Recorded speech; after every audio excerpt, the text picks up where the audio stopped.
Hey legends, welcome back to another illustration. This time we are drawing a mummy, getting into the Halloween spirit.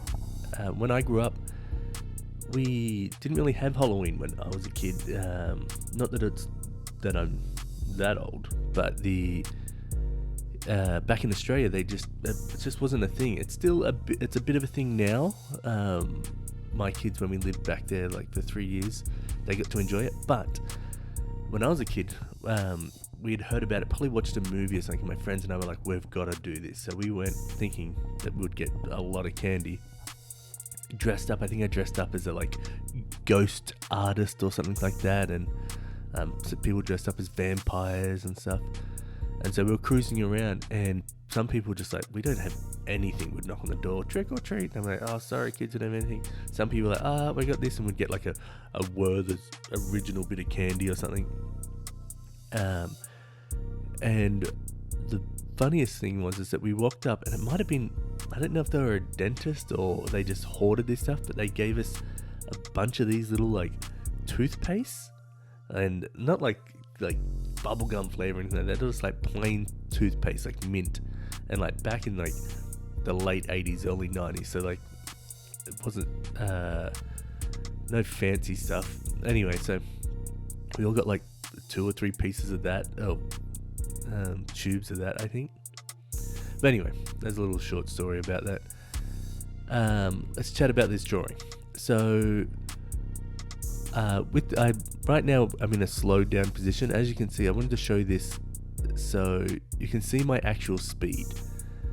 I'm not the fastest drawer in the world, so I like to show that this is the actual speed that people take. You're thinking about stuff. You're thinking about illustrating where the lines are.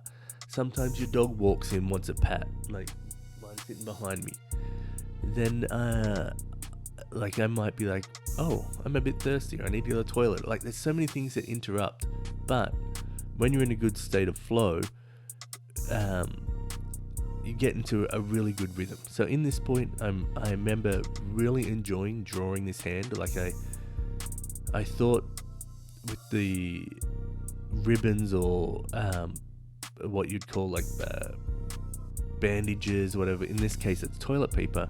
Would give a really good effect of loosely hanging over, he's trying to wrap more around, and he's really excited that he found all these toilet paper rolls in the outhouses.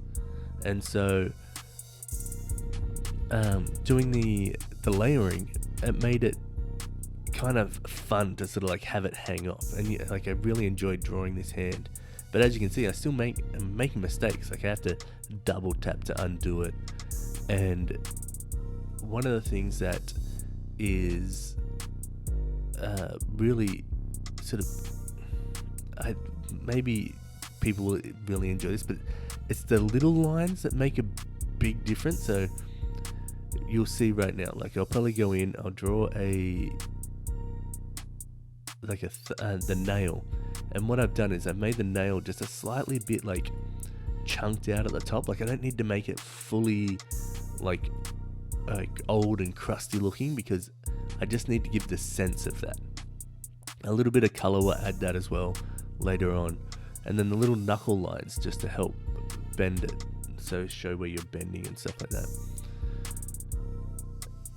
Again, making me say, man, this is really, really slow.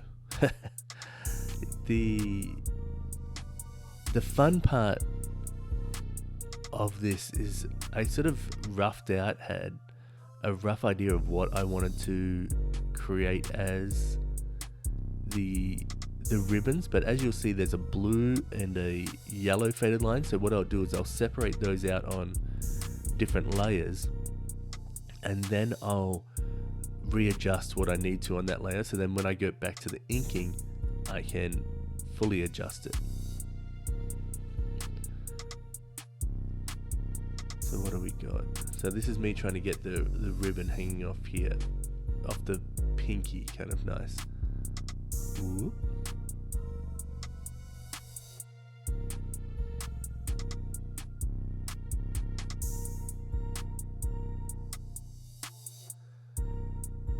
A little bit dead air forest. Oh yeah, so also, now this toilet paper was probably, like, this ain't no 1-ply toilet paper. Looks like this stuff is like 8-ply. Whoever's outhouse is this is really swanky. But I didn't really care about how thick it was. Like if I was doing a gag with the character, that it would be like, oh, it's thin, it's always like ripping and stuff like that, then I might have done, like, tried to make it really thin, like wafer thin. But here I was just sort of trying to get the flowing, hanging off part. So now I've sped up because that was really slow. So now I've sped up, trying to like get into it a bit more. Looks like I've paused here, but I must have been taking a drink or patting the dog. So you get adding some shadows, getting some depth in there.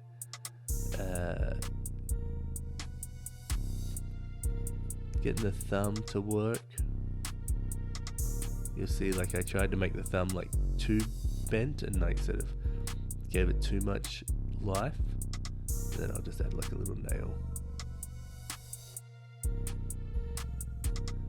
The best part with these toilet paper rolls or ribbons or however you want to like picture in your head, you don't have to do like a straight roll like all the way around. Like when you're a kid and you're wrapping it up, or you're a mummy who doesn't have full functioning arms, you might be like trying to wrap it and it's like getting wrapped over itself, and you're trying to wrap it straight and it's not working, so you've got to get it all the way around. But you've got some parts that are loose and so you can get the angles that are nice, that helps you define the character's shape underneath all that. It's amazing what your brain sort of picks up and sort of holds there. So even going around the body, having to get like, you'll see, like, I think I tried to do a little bit of an angle there, just to like change it up a little bit. It doesn't need to be straight. Almost like imperfections make it perfect. Like a John Legend song or something like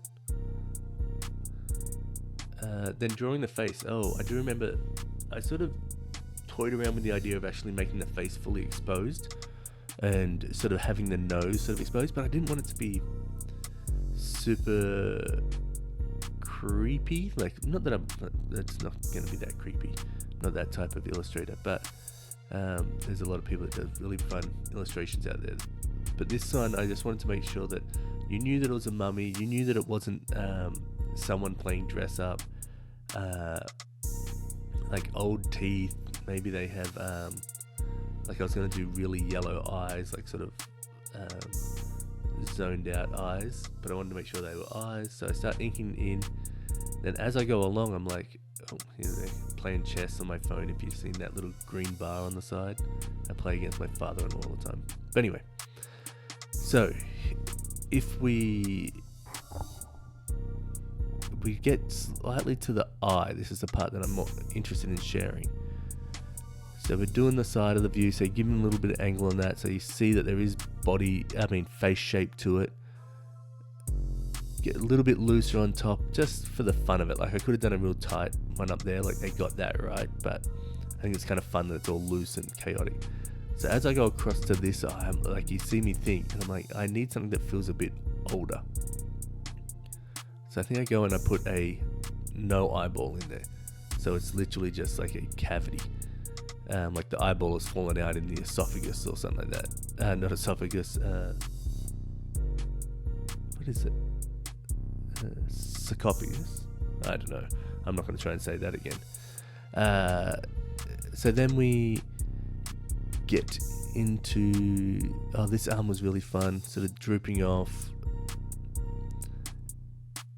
And as you see, like, I'm really trying to play on those loops, so it gives me that shadow of depth.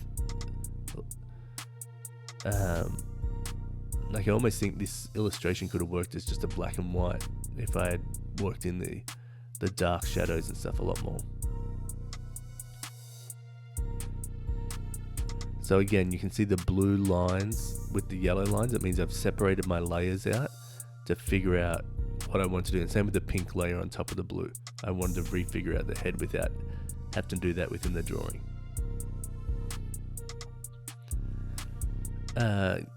Also with the hand on this one, I didn't want it to be a hand holding something perfectly.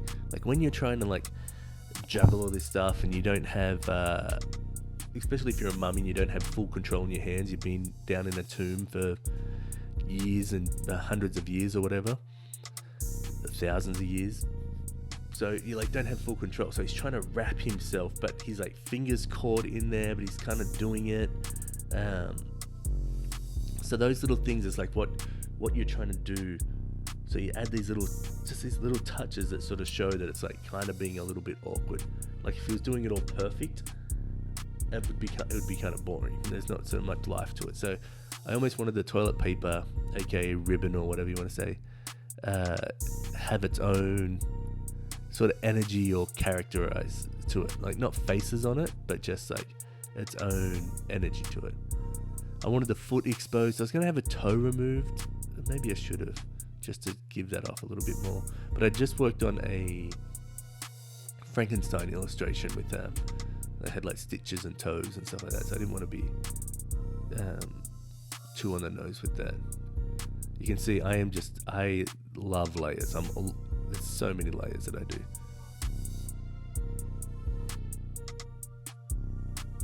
So right now I'm adding in color.